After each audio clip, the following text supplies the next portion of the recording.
आज की इस वीडियो में हम वेरिएबल का कॉन्सेप्ट जानने की कोशिश करेंगे। वेरिएबल दरअसल हमारे पास एक मेमोरी स्पेस होती है, यानी मेमोरी के अंदर एक जगह को कहा जाता है वेरिएबल। एक ऐसी स्पेस होती है, एक ऐसी जगह होती है जहां पे हम डिफरेंट वैल्यूज स्टोर कर सकते हैं।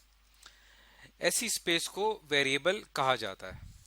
अब हम इसको थोड़ा सा तफसील के साथ समझते हैं। मिसाल के तौर पे हम मान लेते हैं कि ये हमारे पास एक मेमोरी है, और मेमोरी के बारे में आपको पता होगा कि मेमोरी एक ऐसा हार्डवेयर होता है, एक ऐसी जगह होती है जहां पे हम अपना डाटा बिट्स की शक्ल में या 1 0 की शक्ल में स्टोर कर सकते हैं। तो हमारा पर्पस ये होता है कि हमने वैल्यूज को या अपने डाटा को स्टोर करना होता है। तो यहाँ पर एक बात मैं आपको बताता चलूं कि वैल्यूज जो होती हैं हमारे पास, ये दरअसल 3 टाइप्स की होती हैं, यानी 3 किस्म का डाटा होता है जो कि हम वेरिएबल में स्टोर करते हैं। अब ये जो डाटा है ये हमारे पास इंटीजर शक्ल में भी हो सकता है, यानी कि हमारे पास जिस तरह के नंबर होते हैं, कंप्लीट नंबर जो होते हैं 1 2 3, ये पॉजिटिव नंबर हैं। इस तरह जो नेगेटिव नंबर होते हैं -1 -2, ये तमाम इंटीजर कहलाते हैं, इनको इंटीजर कहा जाता है। इसी तरह हमारे पास जो इस किस्म के नंबर्स होते हैं, जैसे कि डेसिमल वैल्यूज होती हैं 2.5 7.5, जिसके अंदर पॉइंट आ रहा हो, इन्हें फ्लोट कहा जाता है। और इसके अलावा जितने भी हमारे पास अल्फ़ाबेट्स होते हैं, ए बी सी, या capital A capital B capital C, या जितने भी स्पेशल सिंबल होते हैं, प्लस माइनस मल्टीप्लाई डिवाइड, ये तमाम करेक्टर्स कहलाते हैं। तो ये 3 किस्म की वैल्यूज होती हैं जो कि हम अपने वेरिएबल में स्टोर करते हैं। अब हम इसको प्रोग्रामिंग की एग्जांपल से समझने की कोशिश करते हैं। ये हमारे पास एक प्रोग्राम है जिसके अंदर हम आम तौर पे वेरिएबल्स का इस्तेमाल करते हैं।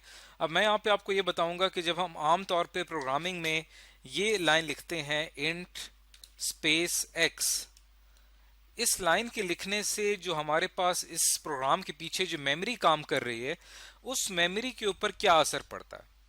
अब ये जो हमारा प्रोग्राम है, इस प्रोग्राम के पीछे ये एक मेमोरी काम कर रही है। तो जैसे ही मैं लिखूंगा इंट स्पेस एक्स, तो मेमोरी में ये तब्दीली वाक़ई होगी। तो हमारी जो मेमोरी है उसके अंदर इस तरह का एक सेक्शन बन जाएगा, एक हिस्सा बन जाएगा, और इस जगह के ऊपर हम दरअसल अपनी वैल्यू स्टोर कर सकते हैं। अब इस लाइन के लिखने से ये वाला जो एरिया आपको नजर आ रहा है मेमोरी के अंदर, ये एरिया रिजर्व हो गया है, यानी यहाँ पे हम जो भी वैल्यू स्टोर करना चाहें वो यहाँ पे स्टोर कर सकते हैं। मिसाल के तौर पे अगर मैं यहाँ पे लिखता हूँ int x is equal to 9, तो जैसे ये लाइन लिखूंगा, इस लाइन के लिखने से क्या होगा कि हमारी जो मेमोरी है इसके अंदर यहाँ पे 9 स्टोर हो जाएगा, यानी यहाँ पे 9 स्टोर हो जाएगा। तो इस ये जो एरिया है, ये जो सेक्शन है, इसे वेरिएबल कहते हैं। अब हम इसको लिंक करते हैं अपनी डेफिनेशन के साथ, जो हमने स्टार्ट में बात की थी कि एक वेरिएबल जो होता है वो मेमोरी में स्पेस को कहा जाता है। अब यह आपके पास मेमोरी है, इसके अंदर जो ये एरिया है इसको हम कहेंगे स्पेस या जगह। तो और ये इस्तेमाल किस लिए हो रहा है? ये इस्तेमाल हो रहा है डिफरेंट वैल्यूज के लिए, यानी हम यहाँ 9 भी स्टोर कर सकते हैं।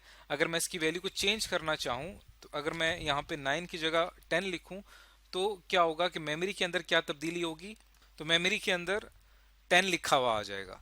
तो आपने देखा कि पुरानी वैल्यू जो थी 9, वो खत्म होके न्यू वैल्यू आ गई 10, इसीलिए इसको वेरिएबल कहा जाता है। वेरिएबल का मतलब ये है, ये लफ्ज निकला है वेरी से। वेरी कहते हैं चेंज होना, यानी इस मेमोरी स्पेस की जो वैल्यू है वो वक्त के साथ साथ चेंज होती रहती है, इसीलिए इसको वेरिएबल कहा गया है।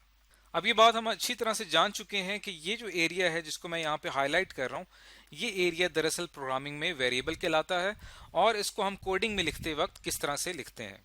अब इसके अंदर कुछ अहम चीजें हैं, कुछ 5 इंपॉर्टेंट चीजें हैं जो कि हमने समझना है, और उन 5 चीजों को या उन 5 प्रॉपर्टीज को हमने समझने की कोशिश करनी है। तो किसी भी वेरिएबल में ये 5 चीजें बहुत इंपॉर्टेंट होती हैं। ये 5 चीजें कौन सी हैं, इसको हम स्टेप बाय स्टेप समझते हैं। पहली चीज जो किसी भी वेरिएबल में होती है, पहला फीचर जो किसी भी वेरिएबल का होता है, वो दरअसल होता है उसका नेम। अब आप देखें कोडिंग में, जब मैंने वेरिएबल अपने कोड में तारुफ करवाया उसका, तो सबसे पहले मैंने उसका नाम लिखा, यानी x क्या चीज है? x यहाँ पे दरअसल इस वेरिएबल का नाम है, यानी इस मेमोरी स्पेस का एक नाम है। अब हमने क्या किया है कि इस मेमोरी स्पेस जो है हमारी, इसका हमने नाम रख दिया है x। इसका नाम x भी हो सकता है, y भी हो सकता है, z भी हो सकता है। वो फिर वेरिएबल को नाम रखने के कुछ रूल्स हैं, लेकिन आमतौर पे हम वेरिएबल का नाम कुछ भी रख सकते हैं। वेरिएबल का नाम रखने के जो तरीके हैं उसके लिए हम एक अलग वीडियो पढ़ेंगे। फिलहाल हमें इतना पता होना चाहिए कि हर वेरिएबल का एक नाम होता है। दूसरी अहम चीज जो किसी भी वेरिएबल की होती है वो होती है उसकी टाइप।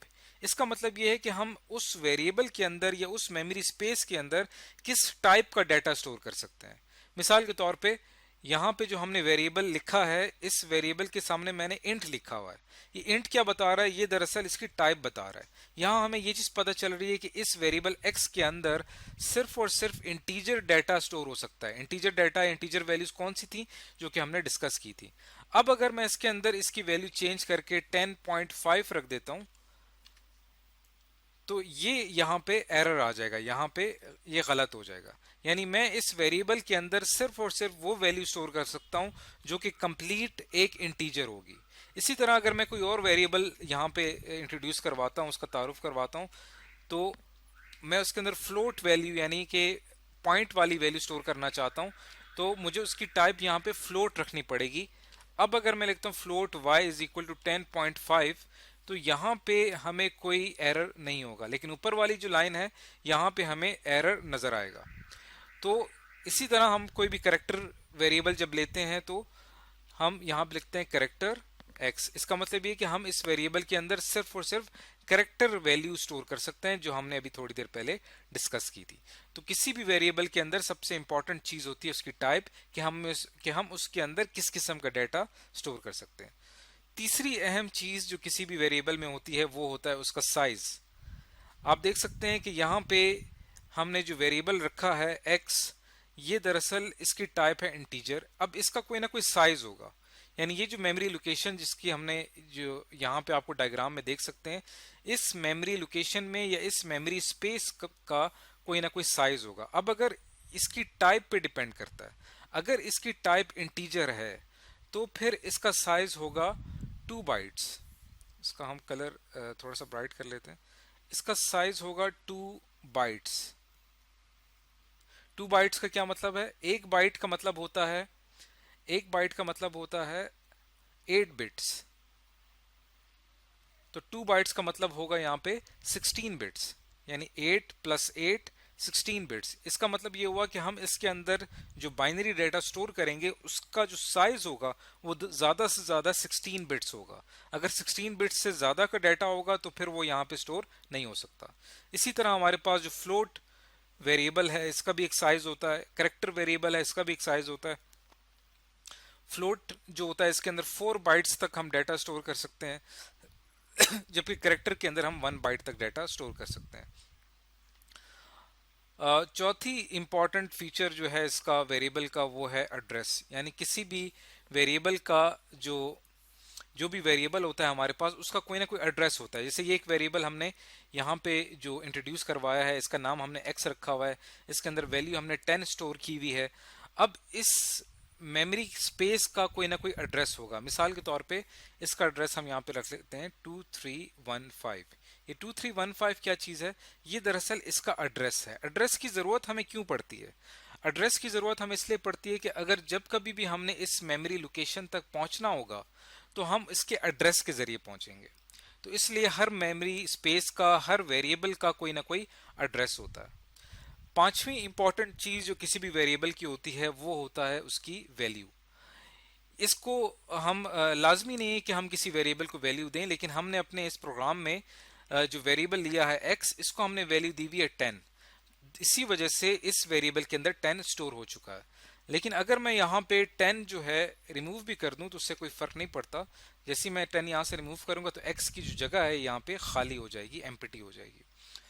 तो ये 5 चीजें जो होती हैं किसी भी वेरिएबल के अंदर बहुत ही इंपॉर्टेंट होती हैं।